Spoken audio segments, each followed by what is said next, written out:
Eu ganho que o alcance daquilo que o Senhor tem ministrado entre nós se amplia, né?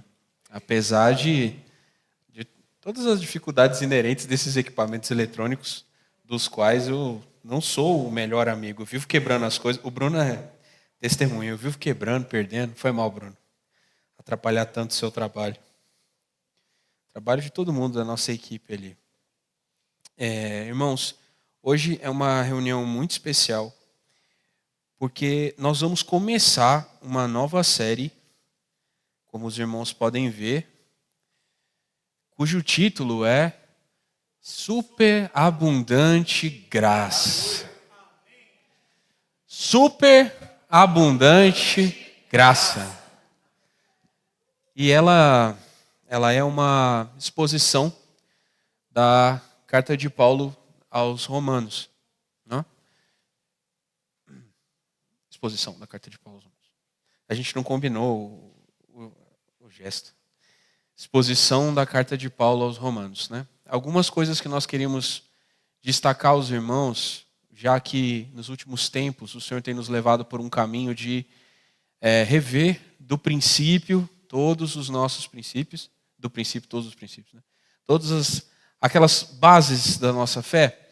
Então, uma coisa que o Senhor tem nos levado é considerar a necessidade de tratar cada irmão e cada irmã como se estivesse ouvindo a palavra pela primeira vez.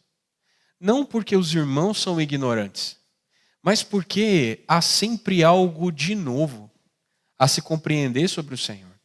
E se nós tivéssemos apenas essa carta, se tudo que nós tivéssemos acesso da palavra de Deus fosse a carta de Paulo aos Romanos, irmãos, nós seríamos perfeitamente capazes de alcançar a plenitude da vida cristã.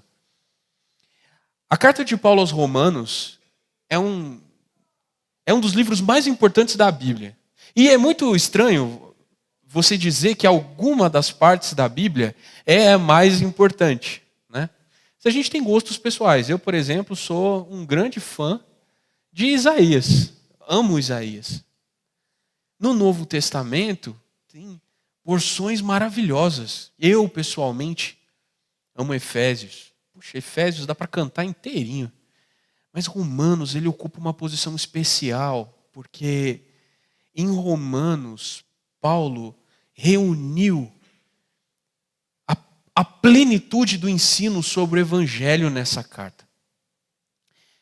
Então, faz tanto sentido a gente aprender sobre Romanos agora, não é? Essa série de mensagens, ela tem um caráter especial. Na igreja, é possível pregar a palavra de diferentes formas. E nós escolhemos para essa série de Romanos um modelo expositivo de pregação. O que se trata isso? Normalmente, as pregações são temáticas. Escolhe-se um tema para falar e usa-se a palavra para apoiar a visão bíblica sobre aquele assunto. Certo? Então, vamos imaginar que a gente queira falar sobre o casamento aos olhos de Deus. Então, a gente vai falar sobre casamento. E a gente vai colecionar muitas porções da palavra para, a partir de uma ideia, calçar tudo isso com a palavra de Deus. Num modelo expositivo, a lógica é oposta. Nós não imputamos ao texto as nossas próprias ideias. A gente não vem para a carta de Paulo aos Romanos com conceito próprio nenhum. Nós vamos ao texto pedindo ao texto, nos ensine. Então é a partir do que Paulo escreve para os romanos que nós vamos desenvolver essa série. Sabe o que isso envolve? Muito tempo lendo a palavra. Lendo a palavra. Claro, nós vamos usar a literatura de apoio, o devocional que tem chegado até os irmãos vai continuar, todas essas coisas vão continuar. Mas a nossa ênfase não parte mais de um tema, ele parte do que a palavra quer falar para nós. E a partir da leitura da palavra, sequencial, versículo após versículo, o Senhor vai produzir uma verdade no nosso coração que não é calcada naquilo que nós queremos crer, mas naquilo que a palavra nos apresenta. Quando a gente começou a ter comunhão a respeito de qual seria nossa próxima série, a gente trombou com Romanos, né? E isso foi lá no começo de janeiro. A nossa programação já tem algumas coisas elencadas. Lá no começo de janeiro, a gente começou a falar sobre Romanos. E uma dificuldade que a gente sempre esbarrou é, poxa, Romanos é uma carta difícil. Romanos é uma carta difícil. E a gente começou a ler Romanos de novo. E a gente percebeu que o problema de Romanos não é a linguagem rebuscada, não é o conceito difícil de entender. É que Romanos é um livro que confronta o senso comum. Aquelas coisas que nós acreditamos e achamos que aprendemos com Deus, mas na verdade foi imputado em nós ao longo de décadas de uma cultura pseudo-cristã. A gente vive num mundo que se diz cristão, em uma sociedade que se diz cristã, em um país que se diz majoritariamente cristão, mas criou um outro Deus que não é o Deus bíblico, que segue leis que não são da palavra. Romanos confronta a visão que nós temos de Deus, porque muito do que nós acreditamos que Deus é, na verdade, é o que nós somos, o que nós queremos que Deus seja. Muito do que nós acreditamos sobre a salvação é o que nós queremos acreditar que a salvação é. O difícil de Romanos não é entender o que está escrito, é crer e obedecer ao que está escrito. Compreendem? A dificuldade não é entender, a dificuldade é crer. Porque vai confrontar a nossa maneira de entender as coisas. Por isso, o Senhor precisa nos levar por um caminho de humildade, irmãos. Muita humildade. Nós precisamos nos humilhar diante da palavra. Não somos nós que temos a sabedoria. É a palavra de Deus que pode nos instruir, nos tornar sábios. É o Espírito Santo que pode nos inspirar a compreender aquilo que está escrito. Nossa atitude tem que ser pedir ao Senhor, Senhor, nos dá um espírito de sabedoria e de revelação para entender o que o Senhor quer ministrar ao meu coração. Eu sei que há vida na palavra, eu quero encontrar a vida que está na palavra. E aí aquele versículo que você leu dezenas de vezes, de repente algo novo vai brotar de dentro dele. Vida. E aí quando você tira a primeira pedra, você fala assim, tem uma fonte aqui. E tira mais uma, e de repente há uma fonte a jorrar para a vida eterna. É o quê? Você encontrou a fonte da sabedoria. Sabe quem é que dá? O Espírito Santo. Amém?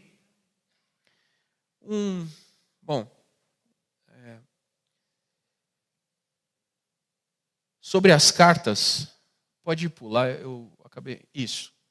Muitas cartas foram enviadas no primeiro século e, na verdade, esse hábito continuou no segundo e até no terceiro século. A gente tem nos manuscritos e nas cópias muitas cartas que foram enviadas pelos pais da igreja e essas que estão na escritura, né? Além dessas, há algumas outras cuja autoria não é segura, mas essas que estão na escritura são as que a gente tem certeza e que são inspiradas pelo Espírito Santo.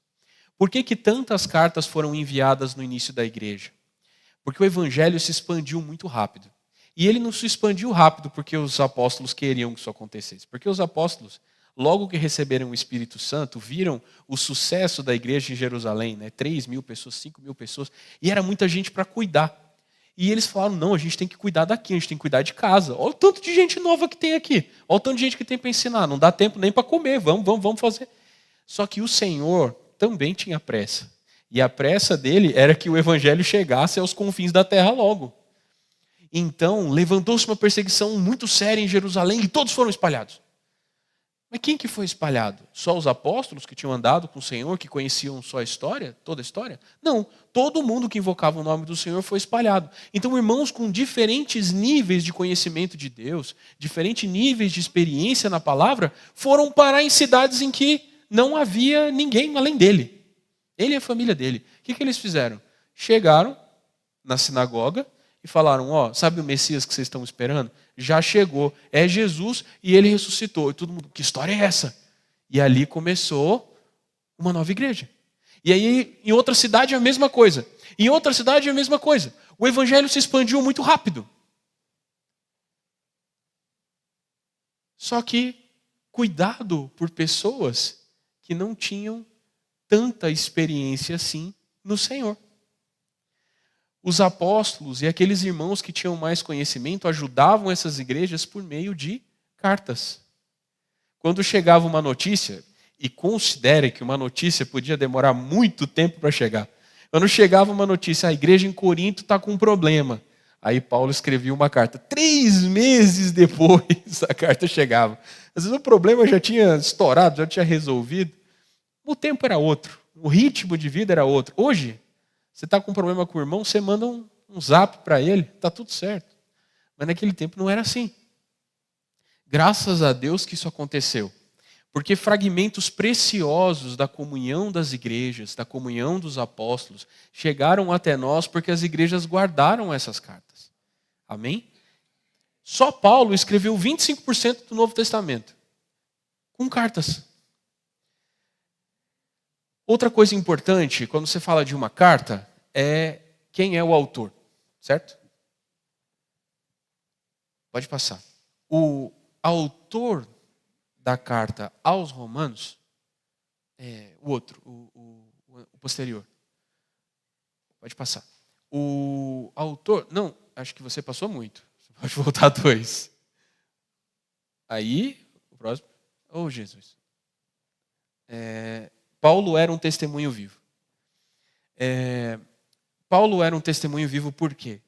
O autor da carta aos Romanos era o mais improvável que fosse um pregador do evangelho. Todos temos alguma familiaridade com essa história. Paulo se converteu depois de ter passado a sua infância e a sua juventude sendo treinado para ser um mestre da lei. Ele era um fariseu. Ele era muito apegado a isso. Provavelmente ele era de uma família de posses e de judeus que estavam na diáspora, porque ele nasceu em Tarso, e Tarso é bastante longe de Jerusalém. Ele foi enviado pela sua família para estudar em Jerusalém, aos pés de um dos principais mestres da lei da época, que era Gamaliel. Houve muito investimento financeiro, investimento da família, investimento de expectativas por parte da família dele. Quando você envia um filho seu para estudar, você não tem esperança de que ele vai sair doutor? Então esperava que Paulo virasse doutor. E ele virou doutor. Mas aí, quando ele estava no exercício da sua perseguição àquela seita que dizia que um tal de Jesus tinha ressuscitado, isso não pode. E aí Jesus apareceu para ele. Quando Jesus apareceu para ele, a vida dele mudou completamente. Então, o evangelho entrou na vida de Paulo de uma maneira muito radical. De um perseguidor da igreja, ele se tornou alguém que cuidava das igrejas e que pregava o evangelho. Então, por que Paulo é o autor de Romanos com tanta eficácia? Porque poucas pessoas poderiam dar um testemunho tão vivo do poder que a graça tem de mudar a vida de alguém que não Paulo. Percebe por que Romanos é tão profundo? Cartas têm isso. As cartas carregam o coração dos seus autores. Não tem como você mandar, a menos que seja um documento, né, que você vai protocolar num cartório, que é uma das coisas mais chatas que existe. Eu venho por meio desta informar que bibibi. É chatíssimo. Mas aquela carta que você escreve, boa parte do meu relacionamento com a Luciana, quando a gente se apaixonou, foi cultivado por meio de cartas. E eu não tenho lá uma boa caligrafia. Ela se esforçava muito para entender o que eu escrevia. E era um esforço muito grande, porque eu mandava cartas muito grandes. Eu mandava cartas com 3 páginas. A gente ainda tem essas cartas guardadas. E fica imaginando, esses dias atrás eu descobri que um irmão tinha uma caligrafia muito bonita. Tem um irmão aqui entre nós que tem uma caligrafia muito bonita. E eu comprei uma caneta tinteiro e dei de presente para ele, porque eu queria que ele escrevesse um salmo para mim, para eu guardar a caligrafia dele. Porque eu sou designer. Eu amo caligrafia. Faz parte do meu trabalho. Quando eu vi a letra daquele irmão, eu falei, irmão, por favor, copie um trecho da Bíblia e eu quero guardar. Você já imaginou que ali naquela letra tem o sentimento de alguém? Na carta de Paulo, para os romanos, tinha o sentimento, o coração dele. Quando a gente lê isso, a gente está lendo o testemunho de alguém que a graça transformou de maneira completa. A vida de Paulo estava indo numa direção, a graça atropelou ele, acabou com o futuro dele. Ele não era mais o orgulho da família. Todo o dinheiro que investiram para ele estudar em Jerusalém se perdeu. Ele ganhou algo muito maior, que é a vida eterna. Mas será que a família dele entendeu isso? A gente não sabe. Mas eu fico imaginando. Se fosse filho meu, Senhor Jesus. Imagina. Você consegue imaginar como é que foi? A graça transformou completamente o destino de Paulo. Ele era alguém que mandava matar os cristãos, que era que estava assistindo e apoiando a morte de Estevão. Mas de repente quem estava tomando pedrada era ele.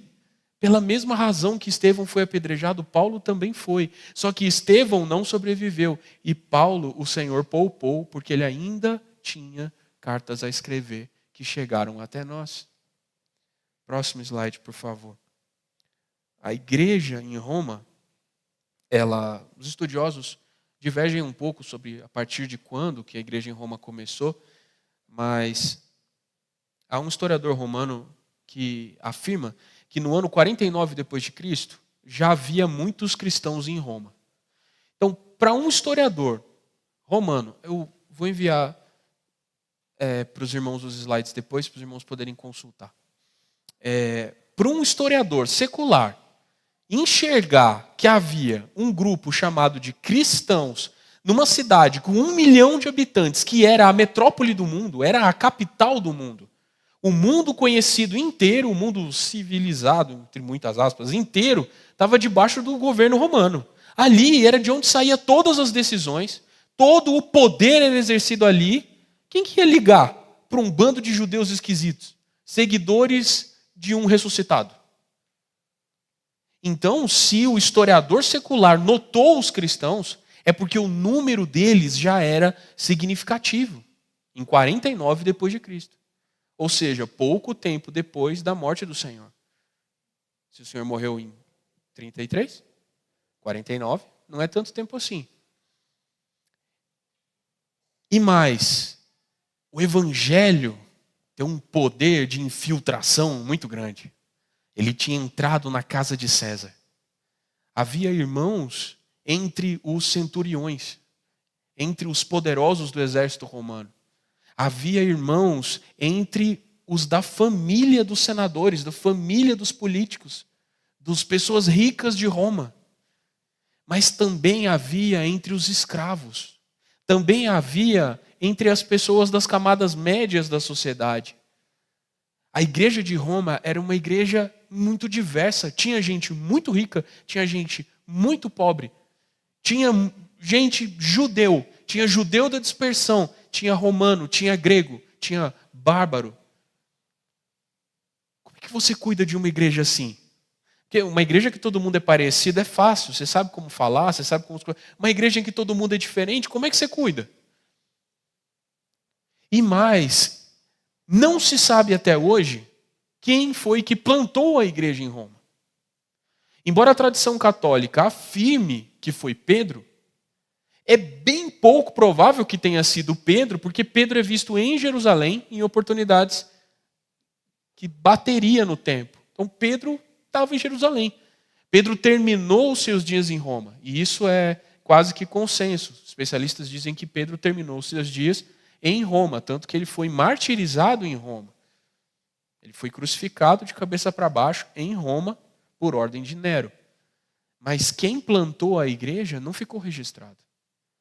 Se fosse um apóstolo, se fosse um evangelista, se fosse alguém conhecido, Paulo mencionaria. Então é provável que a igreja em Roma tenha começado com um irmão comum, como eu ou você, sem nenhuma expressão famosa. Era um crente. Um crente chegou em Roma com a sua família, começou a pregar o evangelho e de repente havia muitos irmãos. Essa é a igreja que está recebendo essa carta. uma igreja comum, de pessoas diferentes, que não tem nenhum figurão, mas que era viva e vibrante. Por quê? Porque essa igreja amava o Evangelho. Pode passar, por favor. Esse é o motivo principal da carta de Paulo aos Romanos, é apresentar aos irmãos o Evangelho. Evangelho é uma das palavras que a gente fala tanto que a gente perdeu o significado. Evangelho quer dizer boa notícia. Evangelho é boa notícia. Todo mundo gosta de receber boa notícia, não é? A boa notícia. Tem uma boa notícia para você. Aquela pessoa que estava doente foi curada. Mas graças a Deus. Que boa notícia. Ou então, uma boa notícia. O irmão tal te convidou para comer na casa dele. A boa notícia. Aí é legal. Comida é sempre boa notícia. Né? Ou então você ganhou um processo. Estava há muitos anos na justiça parada e chega para você a cartinha. Você vai receber boa notícia. Né? Ou você foi no Sabin tirar os seus exames e está lá. Vai viver. É uma boa notícia.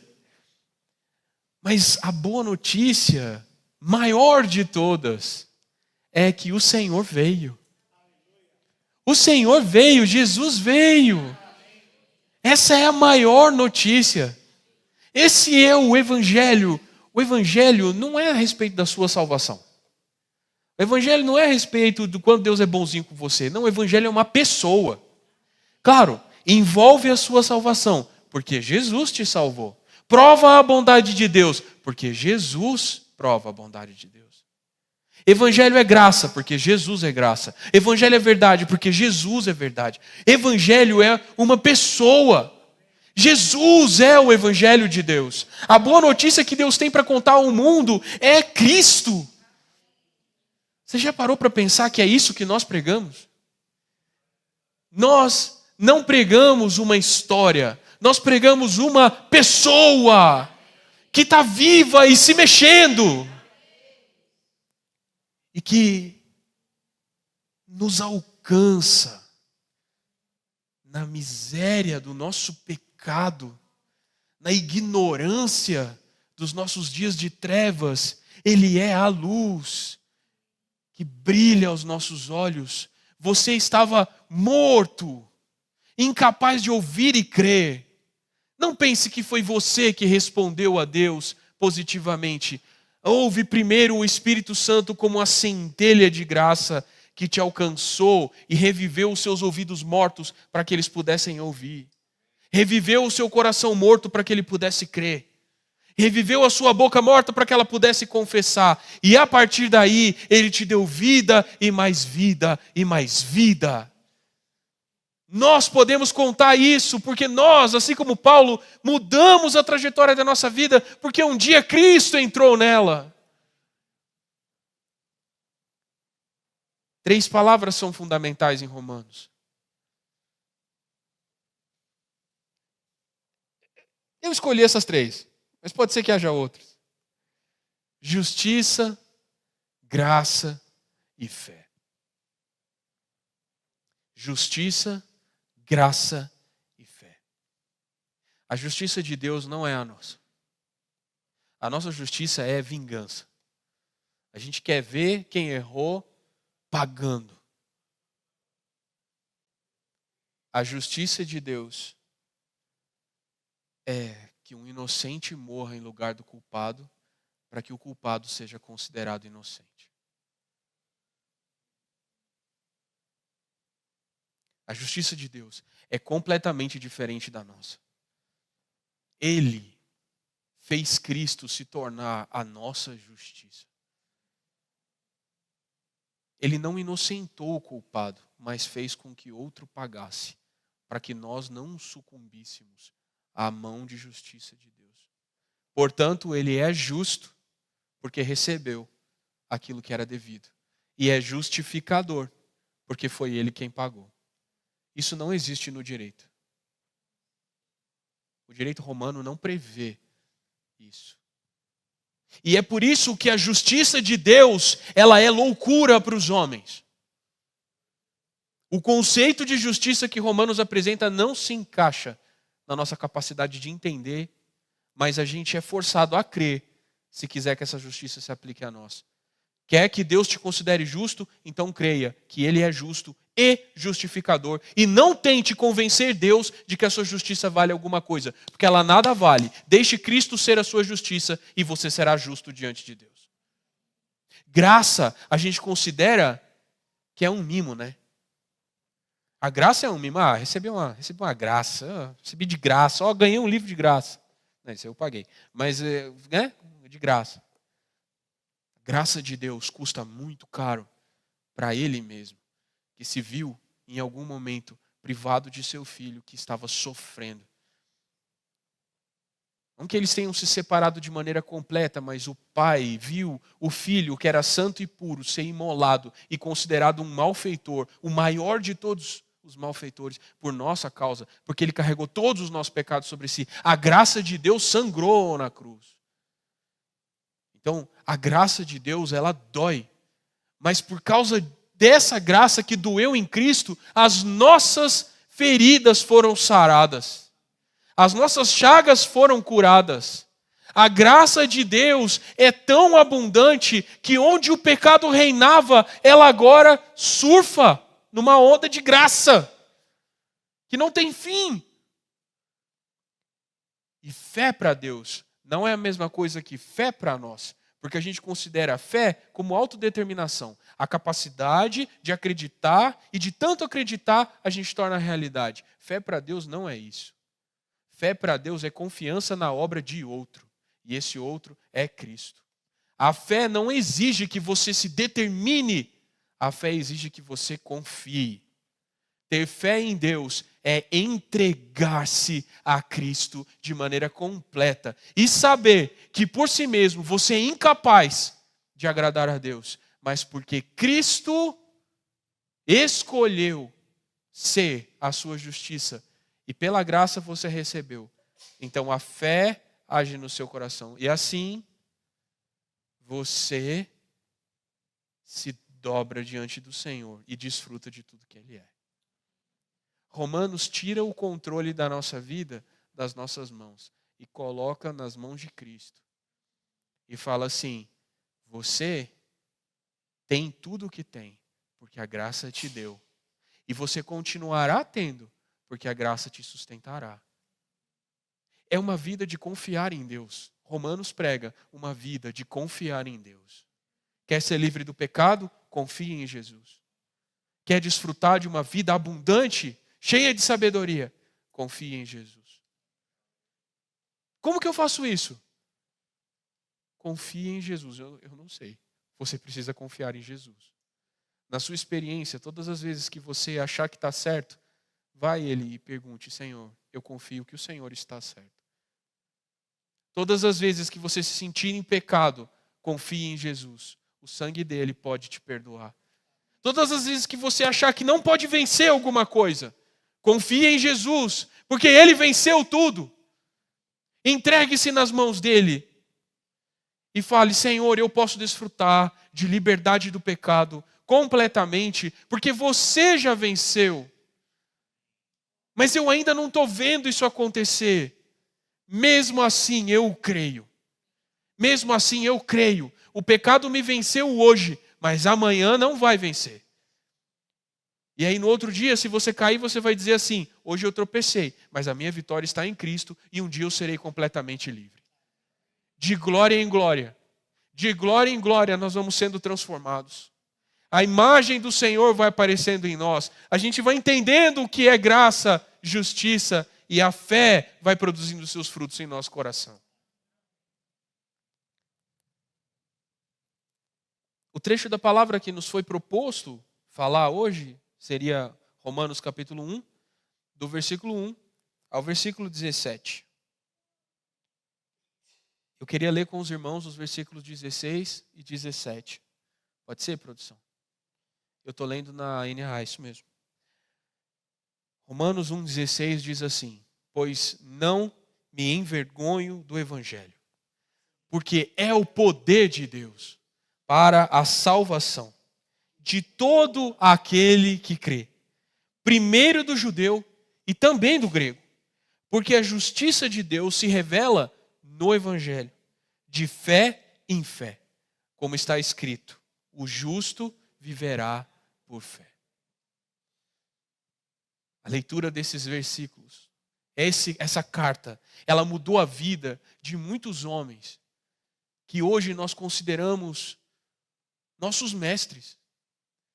Quem já leu Agostinho, quem já leu Tomás de Aquino, quem já leu Lutero, João Calvino, mais recentemente o Otmani, ou John Wesley também. Todos esses irmãos, a gente lê os livros deles e ama as histórias deles e todos eles testemunham: olha, minha vida era uma, até que eu li a carta de Paulo aos Romanos. Quando eu saí de Romanos, a minha vida era outra. Por causa disso, o Evangelho é o poder de Deus. O Evangelho é o poder de Deus. Ou seja, Cristo é o poder de Deus. Uma vez que Cristo entra na vida de alguém, a vida dessa pessoa muda completamente. E se ainda não mudou a sua vida, de fé em fé, de fé em fé, essa salvação vai sendo aplicada em você. Amém? Eu vou encerrar, mas antes disso eu queria fazer algumas recomendações para a igreja. Como essa nossa caminhada, que vai levar algum tempo, são 2 meses, né? 3. Essa caminhada vai pedir de nós devoção, entrega. Por meio do quê? Leitura da palavra. Olha, irmãos, eu vou dar um testemunho para vocês. Nós cristãos falamos muito da Bíblia, mas lemos muito pouco. Lemos muito pouco. A maioria das nossas leituras acabam sendo para cumprir com um ritual. Alguns leem a Bíblia para, em 1 ano, ler e marcar lá na agenda que mais 1 ano eu li a Bíblia. Olha, é possível ler a Bíblia desse jeito e produz muito benefício. Se você tem essa prática, continue. Mas queremos sugerir aos irmãos: leiam Romanos. Você está com seu filho? Senta com seu filho, senta com a sua filha, senta com o seu marido, com sua esposa. Leia a carta. Lê Romanos. Você não vai levar muito tempo para ler. Leia ela inteira. Antes a gente falava: basta ler um versículo por dia. Não. Vamos fazer diferente. Vamos ler tudo. Lê tudo. Mas eu já li. Lê de novo. Lê 1 vez na semana. Lê 2 vezes. Lê 3 vezes. Você não vai perder tempo. Mas antes de ler, faz uma oração. Senhor, abre a palavra para mim. E vai lendo cada versículo com oração. O Evangelho é o poder de Deus. Me ajuda a crer, Senhor, nesse poder. Senhor, eu preciso de poder, eu me sinto tão fraco. Mas o poder de Deus está em Jesus e eu tenho Jesus. Faz esse poder desabrochar em mim. Se você se sente covarde, não se envergonhe. Se você se sente ignorante, o Espírito Santo dá sabedoria. Do que é que você precisa? O Senhor vai te dar tudo o que você precisa para experimentar a mudança de vida que aqueles homens experimentaram. Eles não eram melhores que nós e eles não eram piores que nós. Eles eram pecadores destinados ao inferno, como nós também somos. Mas Deus entrou na vida deles e eles mudaram de história. E Deus entrou na nossa vida, Ele também mudou a nossa. Portanto, o Espírito Santo que agiu neles também pode agir em nós. Outra recomendação que eu quero fazer, isso é uma coisa que espontaneamente precisa acontecer entre nós. A gente não precisa mais viver esperando que a igreja organize todas as nossas atividades. Não, vamos aprender a ser espontâneos e fazer as coisas com espontaneidade. Se há irmãos que moram perto da sua casa, combine um dia na semana para vocês sentarem e não fazerem outra coisa a não ser compartilhar pão de queijo, chá, café e ler Romanos. Ninguém vai perder tempo fazendo isso. E discutam o que vocês estão lendo. Leiam um versículo e falam: eu entendi isso. Não, eu entendi diferente. Não, vamos ler aqui. Vamos entender aqui. Vamos orar. Senhor, qual que é a resposta? Irmãos, nós precisamos ser sábios. O Senhor nos abriu a sua palavra. A gente tem a Bíblia em português na nossa mão. Diversas traduções. Não entendeu na NAA? Pega a NVT. Não entendeu a NVT? Vai na NVI. Não entendeu a NVI? Vai na Bíblia Viva. Não entendeu na Bíblia Viva? Vai na nova tradução da linguagem de hoje. Evite, mas vai. Eu tenho preconceito. Meu coração é duro. Minha cabeça também. Deixa o Senhor. Leia a Bíblia, a mensagem. Também é boa, é uma paráfrase, mas também é legal. Deixa o Senhor ministrar vida para você através da palavra. A gente mora perto, Thales. E queríamos fazer uma recomendação para os irmãos. Esse livro aqui é do Timothy Keller, irmão que o Senhor levou no ano passado. Irmão muito precioso que, através dos seus livros, nos apacentou muitas vezes. Aí ele descansou. Mas ele deixou muita coisa escrita para nós, graças a Deus. E a gente quer recomendar aos irmãos adquirir esse livro aqui e ler também. Diferente de outros livros que fazem comentário bíblico, que usam uma linguagem muito difícil e exige muito conhecimento prévio e tal, esse é um livro extremamente simples, aplicável, gostoso de ler, que cabe no seu dia a dia, faz umas perguntas, tem umas aplicações, vai lendo ali versículo por versículo. É gostoso demais, tem sido bom, me ajudou a produzir a palavra. Não foi o único, a gente usou alguns comentários bíblicos também. Se os irmãos tiverem curiosidade, quiserem, a gente pode indicar essas leituras. Mas a igreja tem... Você vai ficar com o seu? Então, a igreja tem um. Tinha 3. Mas quando ele apareceu lá em casa, ele foi garfado por uma pessoa. O primeiro foi garfado. Aí o segundo já estava reservado para o Henrique. Então tem um. Tem um kit ali. Não tem mais nenhum. A questão é que a gente vai fazer uma pesquisa. João, você ajuda a gente com isso? A gente sabe que na Amazon, para quem tem a conta Prime e tal, não tem frete. E ele está mais barato na Amazon. E compra, chega direitinho na sua casa. Ainda tem em estoque. Vale a pena adquirir e ler. É um livro realmente muito bom. Aí vocês vão ter que tirar no para o ímpar aí para ver quem é que vai ficar com o único kit. Mas é porque realmente sai mais em conta comprar pela internet. A gente fez algumas pesquisas e foi em livrarias e tal, e os preços da livraria estão acima dos preços da internet. Então, aí compensa comprar online. O nosso sentimento, irmãos, é que os irmãos se assumam famintos pela palavra. Não vamos viver na superficialidade, irmãos. De coração. Não vamos viver na superficialidade. Não vamos depender do que é ministrado aqui no púlpito. É rico estar aqui. É bom. Mas um dia isso pode faltar. Um dia a internet pode faltar. Lá no Rio Grande do Sul, os irmãos que dependiam de internet, acabou. O que o Senhor reserva para nós? Não sabemos. Graças a Deus, o Senhor tem nos dado estabilidade e tranquilidade aqui. Mas até quando? Não, irmãos. Sejamos profundos. Sejamos sóbrios. Os dias maus se aproximam. Nossas famílias precisam que a gente mude. As pessoas ao nosso redor precisam ver Deus em nós. E você não vai aprender o Senhor por osmose, fazendo fotossíntese.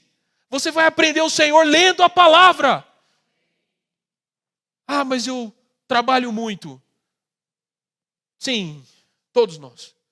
Mas dá para ler um pouquinho mais.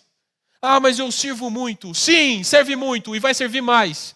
Mas ainda precisa de tempo com o Senhor. Aquilo que você faz para a igreja não substitui a sua comunhão com Deus. Sua e dele. Ele quer falar com você. Ele quer ministrar o seu coração.